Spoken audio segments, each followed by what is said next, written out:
자, 이제 진짜 자연어처리로 가볼게요. 자연어를 이게 밀어넣을 때 어떻게 밀어넣냐면 그냥 고양이, 강아지, 멍멍이 이런 단어를 밀어넣지 않겠죠. 뭔가 디지털 값으로 바꿔서 넣을 거예요. 고양이는 1000이고 멍멍이는 00100 이렇게 이진화된 데이터로 데이터를 밀어넣는다 쳐요. 근데 사실은 강아지와 멍멍이는 비슷한 놈이죠. 가까운 친척에 있는 거고 고양이, 강아지는 서로 다른 거지만 동물, 사람 비하면 가까운 거죠. 그러니까 가까움이 상대적으로 분리할 수 있는 거예요. 서로 연관된 비슷한 단어들을 고양이, 강아지에 얼마나 가까이 있는 놈인지 비슷한 건지 비슷한 놈들을 벡터 값으로 약간 변형을 하는 거예요. 그러면 어떤 단어가 왔을 때 그 다음에 뭐가 올지 또는 멍멍이라는 단어가 있을 때 데이터를 낼 때 아, 내 근처에는 강아지라는 단어가 있으니까 강아지에 대한 것도 캐치해서 답을 하는 방식을 쓰는 거죠. 그래서 얘는 웹이라는 실제로 워드백이라는 알고리즘 테스트할 수 있는 사이트인데요. 여기에 과외들 정보를 넣고 돌려본 거예요. 그래서 얘와 비슷한 놈을 돌려보려고 하는 거예요. 그래서 막 연산을 하면 여기에 값을 주는데 드링크와 애플은 크게 관계가 없죠. 그냥 오렌지와 애플은 관계가 있잖아요. 그래서 비슷한 친구끼리 엮어주는 방식의 알고리즘을 만들어내요. 그래서 실제로 우리가 이전에는 그냥 단어를 만 넣었잖아요. 유사관계를 값을 넣어서 A에 넣으면 A는 훨씬 더 똑똑하게 일할 수 있겠죠. 이게 구글이 하는 방식입니다. 그러니까 단어를 그냥 넣는 게 아니라 이렇게 친인척 관계를 계산해서 학습을 시키는 거예요. 그래서 전체 단어에 대해서 이런 벡터 값을 만들어 놓은 거죠. 이걸 기반으로 해서 AI를 돌리고 있는 겁니다. AI 스피커로 생각해 보세요. 그러면 일단 단어에 대한 정보들은 이미 유사관계는 데이터가 있다 치는데 문제는 이제 사람이 말하는 걸 알아들어야 될 거 아니에요. 그리고 알아들 때 발음이 정확하지 않기 때문에 내가 말한 발음을 보정을 해줘야 돼요. 그런 것들을 하기 위해서 기본적으로 사운드도 이렇게 만들어줘야 되는데 그러기 위해서는 먼저 기본적으로 내 음성을 단어로 바꿔줘야겠죠. 그걸 어떻게 하는지 잠깐 설명드릴게요. 내가 어떤 말을 이렇게 하면 주파수가 나오겠죠. 그럼 얘를 이렇게 샘플링을 합니다. 근데 모든 주파수는 여러 주파수들의 합이에요. 내가 어떤 말을 하면 그 음성에는 여러 주파수들이 합해져서 이런 말이 나오는 거거든요. 근데 거꾸로 이거를 내가 어떤 말을 하면 이거를 여러 주파수로 분리할 수가 있습니다. 이걸 프리 함수 변화라고 그러거든요. 그래서 내가 어떤 말을 하면 어떤 주파수가 얼마의 진폭으로 있다라는 걸 이렇게 표시할 수가 있습니다. 그러면 헬로라는 단어를 내가 말했을 때 이 빨간색이 높은 게 이 주파수의 진폭이 크다는 거예요. 얘는 작고 이렇게 어떤 주파수 대역에 그림을 그릴 수 있겠죠. 이런 히스토그램을 데이터를 LN에 집어넣으면 얘가 내가 말한 거를 음성을 정확하게 텍스트로 분류를 해주는 거죠. 그래서 AI 스피커는 맨 앞단에서 이런 작업을 하는 거예요. 그래서 이렇게 데이터를 예전에는 학습할 수 없는 데이터를 디지털로 바꾸는 작업을 계속 하고 있는 거죠. 단어들을 010 벡터 형태로 친소관계를 만들어서 분류하고 음성들도 이렇게 히스토그램을 010 데이터를 만들어서 넣는 거예요. 자, 근데 아까 했던 워드2백을 단어에만 쓰느냐? 그렇지 않아요. 이게 뭐냐면 한국우편산업진흥원에서 주소지가 변경되면 우편비를 반송되잖아요. 그 반송되는 걸 줄이기 위해서 주소지가 변경됐을 때 그거를 AI가 빨리 인지하는 어떤 시스템을 구축한다고 합니다. 왜 하는지 모르겠지만 거기에 이런 워드백 같이 어떤 데이터의 친소관계를 만드는 거예요. 어떤 식으로 하냐면 성별, 연령, 가족관계, 직업들 가지고 어떤 사람의 패턴들을 워드백으로 분류를 하는 거예요. 반송됐을 때 나와 가장 근거리 있는 어떤 사람의 주소지 정보를 확인하는 거죠. 또는 회사, 직장에 이런 식으로 반송됐을 때 그걸 다른 주소로 보내기 위해서 AI의 이런 기법을 사용합니다.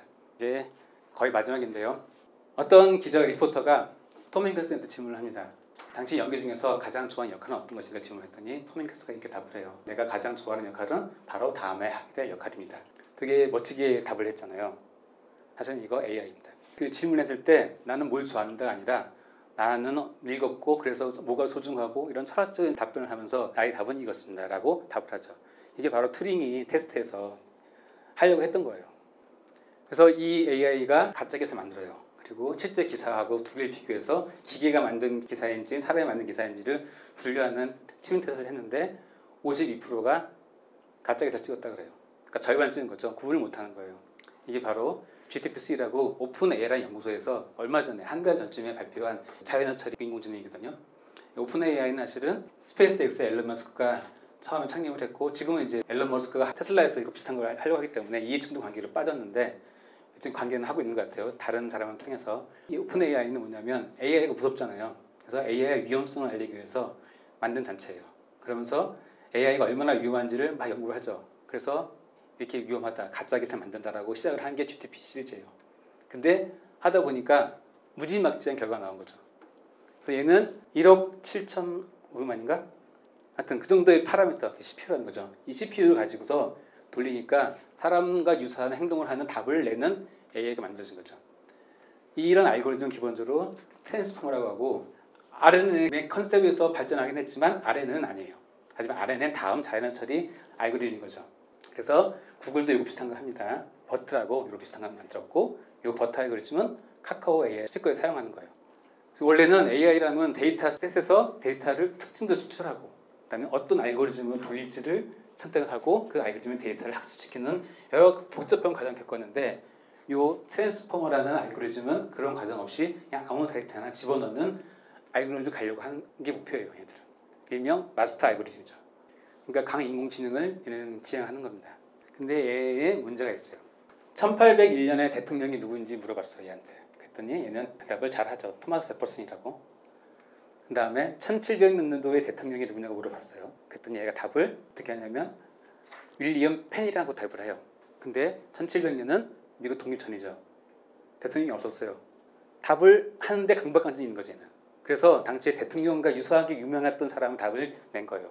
당시 윌리엄 펜은 펜실베니아를 정리한 인물로 더 유명하거든요. 역사적으로. 주지사였던 사람이에요. 그러니까 역사적 지식이 있는 사람이라면 독립 전이니까 대통령이 없지 라고 답을 해야 되는데 얘는 역사적 지식이 없고 타전만 학습했기 때문에 그냥 가장 유명한 사람을 인식을 하는 거죠. 얘는. 그래서 가장 유명한 사람 답을 한 거예요. 오픈 AI의 GPT-3는 모른다는 말을 할 줄 몰라요. 어떻게 하든 답을 찾으려고 하는 거죠. 그래서 얘는 위험한 거야 지금.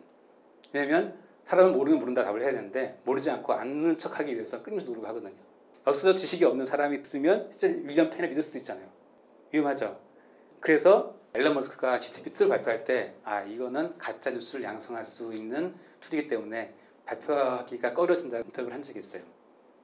자, 그 다음 AI가 가고 있는 방향이 뭐냐면 설명 가능한 AI입니다. 여기까지는 이 딥러닝의 가장 큰 문제가 뭐냐면 답은 되게 잘해요. 성능도 되게 좋고. 근데 중간에서 어떤 일이 벌어지는지 몰라요. 왜 그런지. 그냥 하다 보니 이렇게 된 거예요. 하니까 된 거죠. 그냥 잘 되네 하고 쓰는 겁니다. 근데 문제가 있죠. 아까 말했던 대로 치명적인 질문들의 답을 잘못하면 어떤 경우에 사고가 당할 수 있어요.